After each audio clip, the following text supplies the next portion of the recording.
Hello everyone and welcome to some big news from the chess world. Vaishali became India's 84th Grandmaster and also a third woman from India to achieve the title of Grandmaster. But for those of you who perhaps do not know, Pragnananda is her brother, and the two of them are the only brother-sister Grandmasters in the world that have ever existed. There are cases of brother Grandmasters and sister Grandmasters, like you have the Van Forest brothers, or you have the Polgar sisters, or many other cases, but never has there been a case of a brother-sister grandmaster. So big congratulations to Vaishali. And yeah, she's been having an incredible run for the past 5 years. I would say she started by winning her norms in the Extracan Open in 2019. Then last year she won the Fisher Open, the Fisher Memorial, the 8th Fisher Memorial tournament. And now just a few months ago we've covered some of her games. She did incredibly well in the Qatar Masters 2023.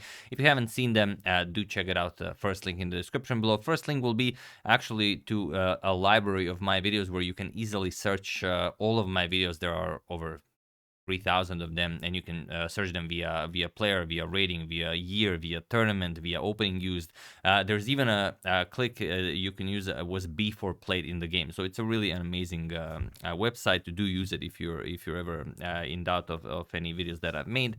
But yeah. She won her norms, but to win a Grandmaster title, you also have to have a rating of 2,500. So she won the 3 norms, and what I mean by this is that you have to play 3 separate events, and in each event you have to have a certain rating performance. So you will face Grandmasters there, you will face International Masters, and you will have to have a rating performance that will allow you to be granted a GM norm. And you need 3 of those and a 2,500 rating to be granted the title of Grandmaster. Now, you don't have to wait for the month to be over. As soon as you touch the 2,500 rating, you are immediately granted the Grandmaster title, and this is what happened for Vaishali in the round 2 of the El Obregat Open that is currently being played in Spain. Her opponent was FIDE Master Tamer Tarik Selbes. Now let's check out the game. As she said in the interview after the game, she was quite nervous as she knew if she wins this game with the black pieces, she does get her Grandmaster title. So let's check it out. Tamer Tarik Selbes has the white pieces, and he opens with knight to f3. We have knight to f6, pawn to g3, going for the King's Indian attack, and now pawn to b6. We have bishop to g2, bishop to b7, sort of the queenside fianchetto variation, and now pawn to d4. We have pawn to g6, and now pawn to c4. So a little bit of everything basically transposing into the English. Bishop to g7, and now both of them castles. So castles, castles, and now knight to c3. We have knight to e4.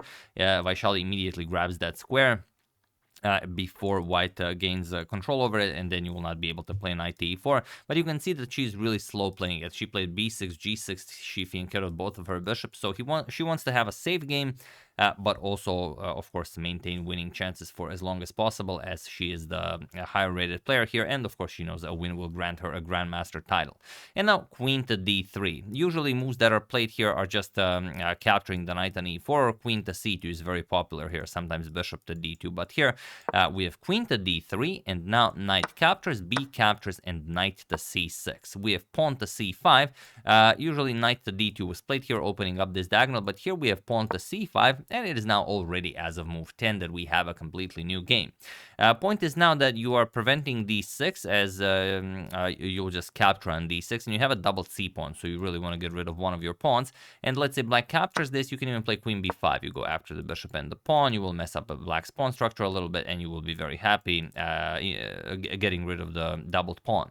So instead, after c5, Vaishali goes knight to a5, and now we have pawn to e4. Tarik grabs the full center here. B captures on c5. We have queen to b5, again going for the same idea. You want to capture on c5 with the queen, not the pawn. c6 attacking and defending, and now just queen captures on c5. We have pawn to d6, and now queen back to a3. Pawn to c5, now again opening up the light square bishop and not allowing this to be to remain a weak pawn. Rook to e1, and now c captures on d4. c captures, and knight to c4, going after the queen here, but also just getting an excellent square for the knight.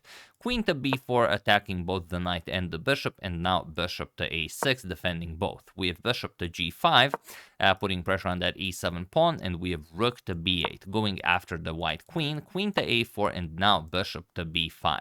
Now, here you could also just defend the bishop with something like rook to b6 or queen to b6, but Vaishali goes for active play. She sacrifices the a7 pawn, and will make Tariq really work for his meal here if he is to get his queen out alive. He also doesn't have to capture on a7. He could also just move the queen and then the game continues. But if you can capture it, you kind of have to capture it. It's a matter of principle. And of course, capturing is the best move. So this is what Tariq plays.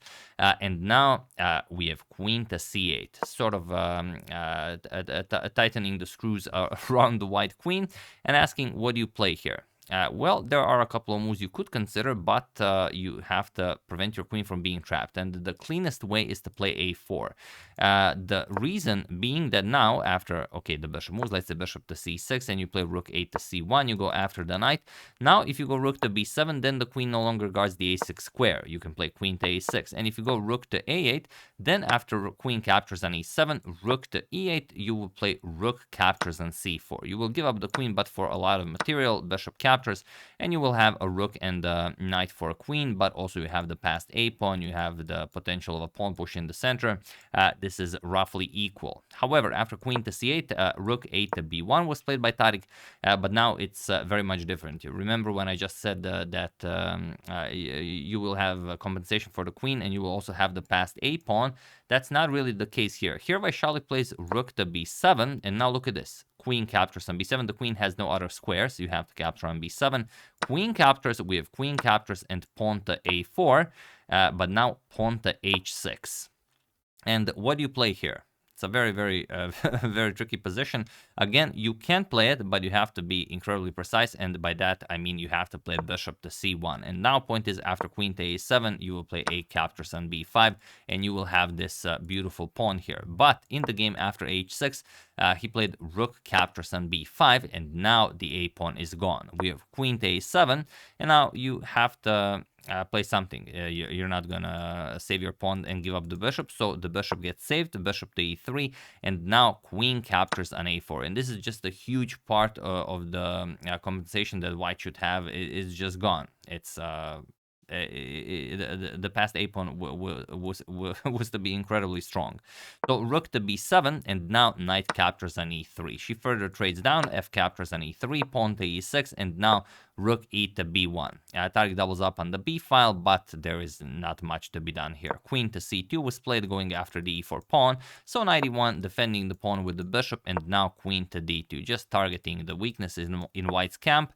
So rook to b3, sort of trying to create a fortress here. Maybe white can hold, but now other forces join the action. Rook a8, we have pawn to e5, and now the position is completely winning for Vaishali, but you have to always be precise. Feel free to pause the video and try to find the cleanest way to end this and win Vaishali her Grandmaster title while I give you a couple of seconds.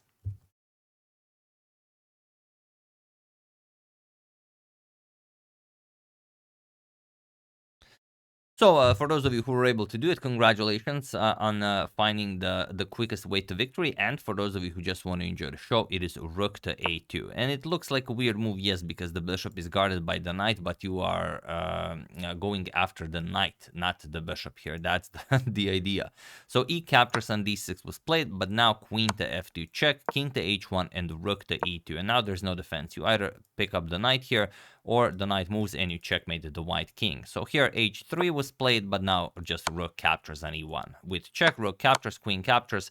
With check, king to h2, and now bishop to f6. Guarding the queening square, rook to b8 check, king to g7, and now pawn to d7, hoping to get the d8 queen in, but luckily the d8 square can be defended with the queen. So she played queen to a5, guards the queening square, and that's just it. There's nothing much you can do here. e4, queen to c7, and he was in this position on move 39 that Tamer Tariq Silves resigned the game, as there is nothing more to be done here. So yeah, huge congratulations to Vaishali on becoming India's 84th Grandmaster. And what an incredible performance. But yeah, in case you go out with your friends and you want to impress them with your grand knowledge, tell them that now the world has a brother and sister grandmaster combo, which has never happened before, and well, very, very incredible stuff.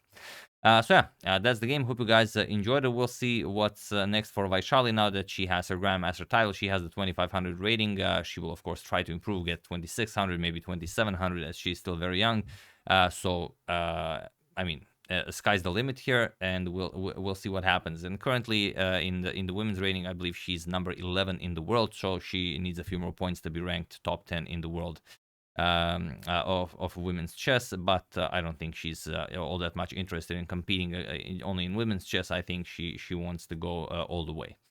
So yeah, that's the game. Hope you guys enjoyed it. Once again, big congratulations. I would like to thank David Gasparian, David Anthony, Robert Hvistenthal, Diane Schwartz, and Keep Up the Rapid for your contribution to my channel. Thank you a lot. I really appreciate it. As usual, you can check two of my previous videos here. Thank you all for watching, and I will see you soon, continuing to check up on your wonderful suggestions and whatever else happens in the chess world. So thank you all. I will see you soon, and have an excellent rest of your day.